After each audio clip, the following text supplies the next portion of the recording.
NFL players have protested the national anthem for a little over a year now. First, they kneeled for Black Lives Matter, then against police brutality. Now, they're kneeling to protest racial injustice. But has kneeling helped them raise awareness? Has their weekly spectacle changed any policies or laws? No. If anything, their protest has backfired spectacularly. It simply made a lot of Americans stop watching football. No one should be surprised. Kneeling during the national anthem isn't a good way to focus attention on a topic. The gesture is a broad, overgeneralized indictment of America. It is not a critique of injustice, nor does it pave the way for meaningful reform. There are better ways to protest, and better venues for protest than football games. It's easy to have strong, visceral feelings about disrespecting America. It's harder to get passionate about tax law. But if there was ever a time to feel outraged over the tax code other than tax day, that time is now. Section 501c6 of the Internal Revenue Code provides a list of tax-exempt trade organizations, business leagues, chambers of commerce, real estate boards, boards of trade, and professional football leagues. Which one of these things is not like the others? I call a brief time out for a history lesson. The NFL was first granted tax-exempt status in 1942. When the NFL and AFL merged in 1966, Commissioner Pete Rozelle wanted the NFL's tax exemption made permanent. Meanwhile, two Louisiana Democrats wanted a football team, and an only-in-Washington opportunity presented itself. In a swampy tit-for-tat, House Majority Whip Hale Boggs, DLA, and Senate Finance Committee Chairman Russell Long, DLA, permanently codified the NFL's tax exemption. According to Michael McCambridge, author of America's Game, the epic story of how pro football captured a nation, Rozelle was so delighted to hear the tax news that he said, "Congressman Boggs, I don't know how I can ever thank you enough for this."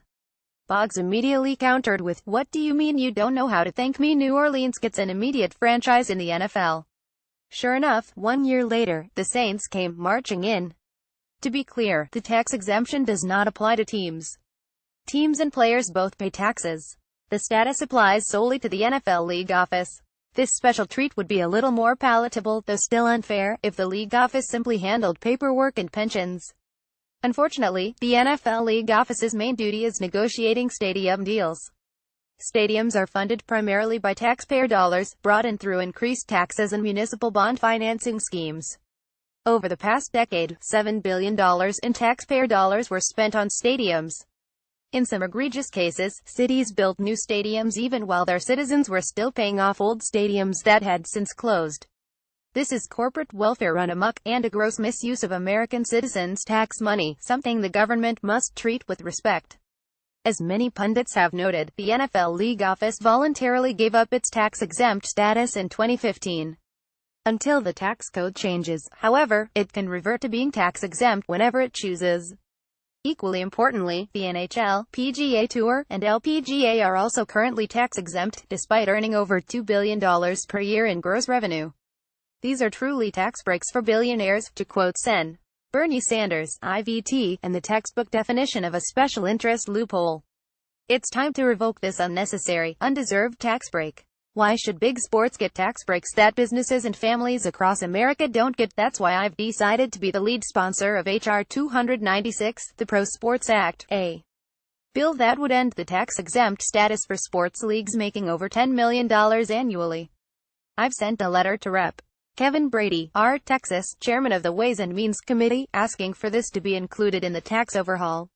With tax reform currently one of the highest priorities of Congress, it's time to end this unjustifiable provision. In 2016, the Joint Committee on Taxation estimated that the Pro Sports Act would bring in over $150 million in new revenue. With America $20 trillion in debt, every dollar helps, and, more importantly, it restores some fairness to the tax code. If players choose to protest, then I can choose not to watch. It's as easy as turning off the television. But the tax code means that all tax-paying Americans are financially supporting pro sports, whether they want to or not. Ending this tax break would change things. If players want to protest, let them do it on their own time, and on their own dime. The American people shouldn't have to pay for it.